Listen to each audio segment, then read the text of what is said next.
கூர்க் கர்நாடகாவில் இருக்கிற ஒரு சின்ன மலை மாவட்டம் தான் இந்த கூர்க் அல்லது குடகு அப்படின்ற மாதிரி சொல்லுவாங்க. ஒரு வீக்கெண்ட் 2 days ட்ரிப்பாக ஃப்ரெண்ட்ஸோடு கூர்க்கு சுற்றி பார்க்கலாம்னு சொல்லி கிளம்பிட்டோம். இந்த பேக்கேஜை பொறுத்த வரைக்கும் 2 days நம்ம சுற்றி பார்க்கறதுக்கு டிரான்ஸ்போர்ட் ஃபெசிலிட்டி கொடுத்துட்றாங்க, ஸ்டே ஆப்ஷன் கொடுத்துட்றாங்க. அது போக 2 days எங்கெங்கெல்லாம் சுற்றி காமிச்சாங்கன்றத ஒன்று நம்ம வீடியோவில் பார்ப்போம். இந்த வீடியோவில் Day 1 எங்கே கூப்பிட்டு போனாங்கன்றது பார்ப்போம். இந்த ட்ரிப்போட ஸ்டார்ட் பொறுத்த வரைக்கும் ஃப்ரைடே அதுவுமா திருப்பதி கோயில் விசிட் பண்ணிவிட்டு நான் காட்பாடியிலேருந்து ஜாயின் பண்ணேன். நீங்கள் கூர்க் ஈஸியாக ரீச் பண்ண எப்படின்னு பார்த்தீங்கன்னா, சென்னையிலேருந்து மைசூர் வரைக்கும் ரன் ஆகிற காவேரி எக்ஸ்பிரஸில் நைட் டிக்கெட் புக் பண்ணிடலாம். அதுக்கு ஸ்லீப்பரில் பார்த்தீங்கன்னா 300 rupees தான் சார்ஜஸ் பண்ணுறாங்க. இந்த ட்ரிப் பொறுத்த வரைக்கும் ஃப்ரெண்ட்ஸ் நாங்கள் மொத்தம் 7 பேர் போகிறோம். சென்னையிலேருந்து என்னோடய ஃப்ரெண்ட்ஸ் எல்லாருமே இந்த ட்ரெயினில் வராங்க. நான் காட்பாடியில் ஜாயின் பண்ணிக்கிறேன். நைட்டு 9 o'clock போல் கிளம்புற இந்த ட்ரெயின் நெக்ஸ்ட் டே மார்னிங் ஒரு 6:30 போல் மைசூர் ரீச் ஆகிடும். மைசூர் ரயில்வே ஸ்டேஷனில் கொஞ்சம் ரெஃப்ரெஷ் பண்ணதுக்கப்புறம் நாங்கள் ட்ரிப் ஸ்டார்ட் பண்ணிட்டோம். நமக்கு பிக்கப் பார்த்தீங்கன்னா மைசூர்லேயே வெஹிக்கிள் ப்ரொவைட் பண்ணிடுவாங்க. கூர்க் டிஸ்ட்ரிக்ட் பொறுத்த வரைக்கும் மைசூர்லேருந்து கிட்டத்தட்ட ஒரு 100 கிலோமீட்டர் தள்ளி இருக்கிற ஸ்பாட்ஸ் தான் நம்ம சுற்றி பார்க்குற மாதிரி இருக்கும். ஸோ 2 hours போல் வேன்லேயே ட்ராவல் டைம் ஆகும். இந்த 2 hours ட்ராவல்லே வேனில் சாங்ஸ்லாம் போட்டு ஃப்ரெண்ட்ஸோட என்ஜாய் பண்ண ஸ்டார்ட் பண்ணியாச்சு.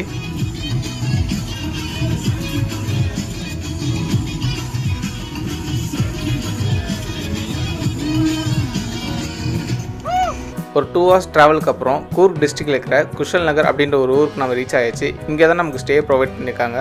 ரூம்ஸ் பொறுத்த வரைக்கும் க்ளீன் அண்ட் நீட்டாக வச்சுருக்காங்க. நாங்கள் 7 பேர் போனதுக்கு எங்களுக்கு 2 ரூம் ப்ரொவைட் பண்ணியிருக்காங்க. அது போக அடிஷ்னல் பெட்டும் கொடுத்தாங்க. ரூம்ஸில் ஹாட் வாட்டர் ஃபெசிலிட்டியுமே அவைலபிளாக இருக்குது. மார்னிங் ஏர்லி செக்இன் ஆகிறப்ப ரெஃப்ரெஷ் ஆகுது மட்டும் தனியாக ரூம் ப்ரொவைட் பண்ணிடுறாங்க. லேட்டராக நம்ம ட்ரிப் ஸ்டார்ட் பண்ணதுக்கப்புறம் அவங்க ரூம் க்ளீன் பண்ணி வச்சிடுறாங்க. நம்ம ஸ்டே பண்ணியிருக்க ஹோட்டல்லே ரெஸ்டாரண்ட்டும் அவைலபிளாக இருக்குது. இந்த பேக்கேஜ்லேயே பார்த்தீங்கன்னா நமக்கு டின்னர் அண்ட் பிரேக்ஃபாஸ்ட் ப்ரொவைட் பண்ணிடுறாங்க. ஸோ மார்னிங் செக்இன் பண்ணிவிட்டு ரெஃப்ரெஷ் ஆனதுக்கப்புறம் நம்ம ட்ரிப் ஸ்டார்ட் பண்ணியாச்சு. Day 1 நம்ம ட்ரிப்பில் ஃபஸ்ட்டு விசிட் பண்ண போகிறது சிக்லி ஹோலே டேம். இந்த டேம் பார்த்தீங்கன்னா நம்ம ஸ்டே பண்ணியிருக்க குஷல் நகர் அப்படின்ற பிளேஸ்லேருந்து கிட்டத்தட்ட ஒரு 15 கிலோமீட்டர் தள்ளி இருக்குது. குஷல் நகர், மடிக்கேரி இந்த 2 பிளேசஸ்லேருந்து தான் நிறைய டூரிஸ்ட் ஸ்பாட்ஸ் சுற்றி பார்க்குறதுக்கு இருக்குது. இந்த டேம் பொறுத்த வரைக்கும் ஒரு ஃபாரஸ்ட் ஏரியாக்குள்ளே இருக்கிற மாதிரி லொக்கேட்டாக இருக்கும். சின்னதாக 2-3 கடைகள் மட்டும் தான் இருக்கும். இந்த டேமுக்கு எந்த ஒரு என்ட்ரன்ஸ் ஃபீஸும் கிடையாது. மார்னிங் 8 o'clockலேருந்து ஈவினிங் 5 o'clock வரைக்கும் இது ஓப்பனாக இருக்கும். இந்த டேமுக்கு டூரிஸ்டோட விசிட் கம்மியாகவே தான் இருந்துச்சு. நாங்கள் செப்டம்பர் மாதம் கூர்க் விசிட் பண்ணியிருந்தோம். பார்க்குறதுக்கு வெயில் அதிகமாக இருந்தாலும் சில்லுன்னு ஏர் தான் நம்ம உடம்பு ஃபுல்லாக உரசிட்டு போயிட்டு இருந்துச்சு. அப்படி ஒரு சூப்பரான சீனிக்கான ரூட்டை பார்த்துட்டு டேமோடைய ஒரு எண்டு வரைக்கும் நாங்கள் நடக்க ஆரம்பித்தோம். இந்த பிளேஸ் பொறுத்த வரைக்கும் ஃபோட்டோ எடுக்கிறதுக்கு ஒரு சூப்பரான ஸ்பாட்டாக இருக்கும். அதே மாதிரி இந்த பக்கம் தண்ணி ஆழமாக இருக்கும். யாரும் இந்த பக்கம் இறங்கக்கூடாதுன்னு அவங்க போர்டில் வச்சுருக்காங்க. மீறி இறங்குனீங்கன்னா ஃபைன் போட்டுருவாங்க அப்படின்ற மாதிரி போட்டிருக்காங்க. பார்க்கிங் இறங்கினதுலேருந்து டேமோட எண்டு வரைக்கும் போகிறதுக்கு கிட்டத்தட்ட ஒரு 500 meters தான் இருக்கும். டேமோட எண்டில் ஒரு சூப்பரான ஸ்பாட் இருக்குது. இந்த டேமில் இருக்க தண்ணி வெளியே போகிறதுக்கான அவுட்லெட் தான் அது. செமி சர்க்குலர் ஸ்ட்ரக்சரில் இருக்கிற இந்த வாட்டர் அவுட்லெட்டில் எந்த ஒரு கேட்ஸுமே இருக்காது. அந்த தண்ணி பார்த்தீங்கன்னா ஒரு கேனல் வழியாக ஃப்ளோ ஆகிட்டு இருக்குது. இதுவே தண்ணி அதிகமாக இருக்கிற ரொம்ப மான்சூன் சீசனில் வந்தோன்னா சூப்பராக இருக்கும் பார்க்குறதுக்கு. எந்த ஒரு பரபரப்பும் இல்லாமல் ஜஸ்ட் சில் பண்ணிவிட்டு ரிலாக்ஸ் பண்ணிவிட்டு அந்த சூப்பரான நேச்சுரல் சீனரிஸ்லாம் பார்த்துட்டு போகிறதுக்கு ஒரு பக்கமான ஸ்பாட்டாக இருக்கும் இந்த டேம். கர்நாடகாவில் மான்சூன் டைமான ஜூன் ஜூலைலாம் இங்கே தண்ணி நிறையா இருக்கும் அப்படின்றதுனால இங்கே அலோவ் பண்ண மாட்டாங்க. இந்த டேம் விசிட் பண்ணுறதுக்கு August to March தான் பெஸ்ட் டைம். டேம் பார்த்துட்டு நம்ம நெக்ஸ்ட் பிளேஸ்க்கு ட்ராவல் பண்ண ஸ்டார்ட் பண்ணியாச்சு. இந்த ட்ரிப்பில் இந்த ஒரு பிளேஸ்க்கு தான் நாங்கள் ரொம்ப ஈகராக வெயிட் பண்ணிகிட்டு இருந்தோம். அதுதான் ரிவர் ராஃப்டிங். இதுக்காக நம்ம டூப்ரே ரிவர் ராஃப்டிங் அப்படின்ற ஒரு பிளேஸ்க்கு போக போகிறோம். மொபைல் ஃபோன், பர்ஸு, ஸ்லிப்பர்ஸ்லாம் நம்ம வந்த வெஹிக்கிள்லேயே வச்சிடணும்.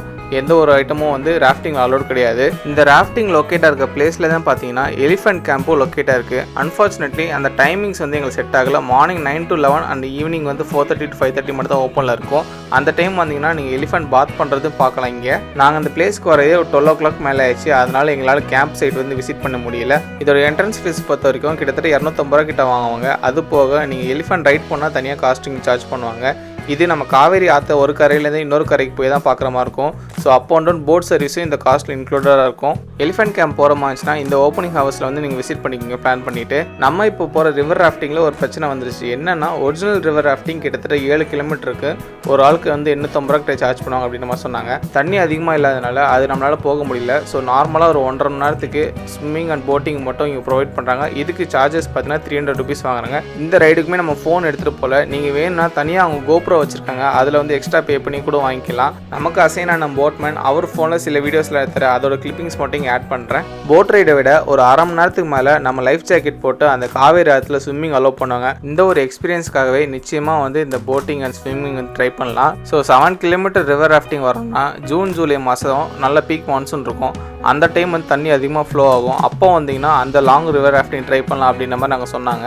இந்த ரிவர் ராஃப்டிங்கோட பார்க்கிங் ஸ்லாட் பக்கத்துலேயே rest room and dress change பண்ணுறதுக்கு தனி ரூம்ஸுமே அவைலபிளாக இருக்குது. ஒரு 1.5 கிலோமீட்டருக்கு போட்டிங் பண்ணிவிட்டு ஒரு சூப்பராக ஒரு அரை மணி நேரம் குளியல் போட்டதுக்கப்புறம் நெக்ஸ்ட் பிளேஸ் நாங்கள் மூவ் ஆக ஆரம்பித்தோம். இந்த ராஃப்டிங் பிளேஸில் போயிட்டு வந்ததுக்கப்புறம் ஆஃப்டர்நூன் லஞ்சுக்கு பார்த்தீங்கன்னா நம்ம வெளியே தான் சாப்பிட்ற மாதிரி இருக்கும். பேக்கேஜ் இன்க்ளூடட் கிடையாது. நாங்கள் ஸ்டே பண்ணி இந்த ஹோட்டல் பக்கத்துலேயே லஞ்ச் முடிஞ்சதுக்கப்புறம் நெக்ஸ்ட் நாங்கள் போன பிளேஸ் தான் Namdroling monastery golden temple. Golden temple அப்படின்ற நேமுக்கு ஏற்ற மாதிரி அந்த ஆர்ச்சில் இருக்கிற மெட்டீரியலில் சன்லைட்லாம் பட்டு ஒரிஜினல் கோல்டு மாதிரி ரிஃப்ளெக்ட் ஆகிட்டு இருக்குது. இந்த பிளேஸ் பொறுத்த வரைக்கும் இது ஒரு டிபெட்டியன் புத்திசம் கல்ச்சரை வேர்ல்டுக்கு சொல்லித்தர ஒரு டீச்சிங் சென்டராக வந்து இயங்கிட்டு இருக்கு. நாங்கள் போனப்போ அங்கே இருக்க ஸ்கூல் பெல் அடித்து சின்ன சின்ன பசங்களாம் அங்கே இருக்க டீச்சிங் சென்டருக்கு கிளாஸ்க்கு போகிறத பார்க்க முடிஞ்சது. இந்த மொனாஸ்ட்ரி பொறுத்த வரைக்கும் கிட்டத்தட்ட 5000க்கு மேலே மாங்ஸ் வந்து இருக்கிறதா சொல்கிறாங்க.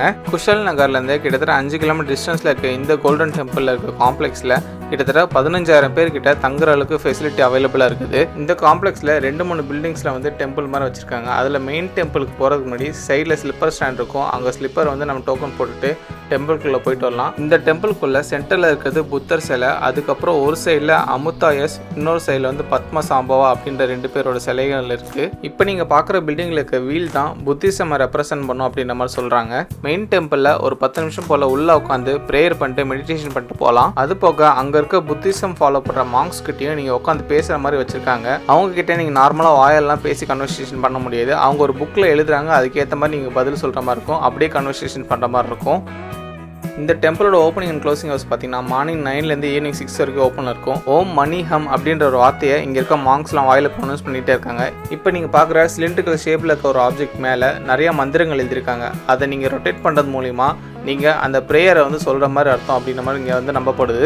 நாங்களும் கொஞ்சம் தூரத்துக்கு அந்த ட்ரம்மெல்லாம் ரொட்டேட் பண்ணிவிட்டு நெக்ஸ்ட் பிளேஸ் மூவ் ஆகிறதுக்கு கிளம்ப ஆரம்பித்தோம்.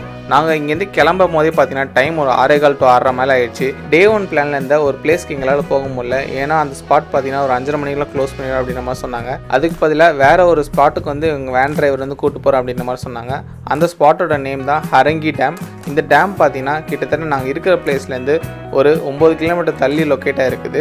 இந்த ஹரங்கி டேமுக்குமே ஈவினிங் ஒரு 7 மணிக்குள்ளே போனால் லைட் ஷோ பார்க்கலாம் அப்படின்ற மாதிரி வந்து டிரைவர் சொன்னார். அதனாலே அவர் வந்து டைமுக்கு வந்து போய் விடணும் அப்படின்னு சொல்லிட்டு அந்த 9 கிலோமீட்டரை கவர் பண்ணார். கலர் லைட் போட்டு டூரிஸ்ட் பஸ்ஸஸ் நிறையா பார்த்தீங்கன்னா இந்த டேமுக்கு வந்து போயிட்டு இருந்துச்சு.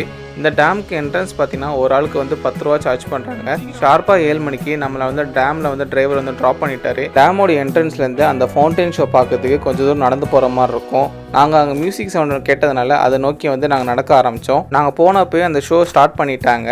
ஒரு 1/2 hour போல் இந்த ஃபவுண்டைன் ஷோ வந்து நடக்கும். ஷோவை பொறுத்த வரைக்கும் உண்மையாக சொல்லப்போனால் ஒரு 10 நிமிஷம் வரைக்கும் நீங்கள் பார்க்கலாம். அதுக்கப்புறம் ரிப்பீட்டேட்டிவாக ஒரே மாதிரி வந்து தான் எஃபெக்ட் பார்க்குற மாதிரி இருக்கும். இந்த ஃபவுண்டைன் ஷோ பார்த்ததோட டே 1 மொத்த ட்ரிப்பு முடிஞ்சிச்சு. வேனில் நாங்கள் போகிறப்ப கலர் லைட் போட்டு மியூசிக்கோடு என்ஜாய் பண்ணிகிட்டு இருந்தோம். டே 2 நம்ம எங்கெல்லாம் போனோன்றது நெக்ஸ்ட் வீடியோவில் பார்ப்போம். நீங்களும் நம்ம சேனலை சப்ஸ்கிரைப் பண்ணலாம், மறக்காமல் சப்ஸ்கிரைப் பண்ணிவிடுங்க.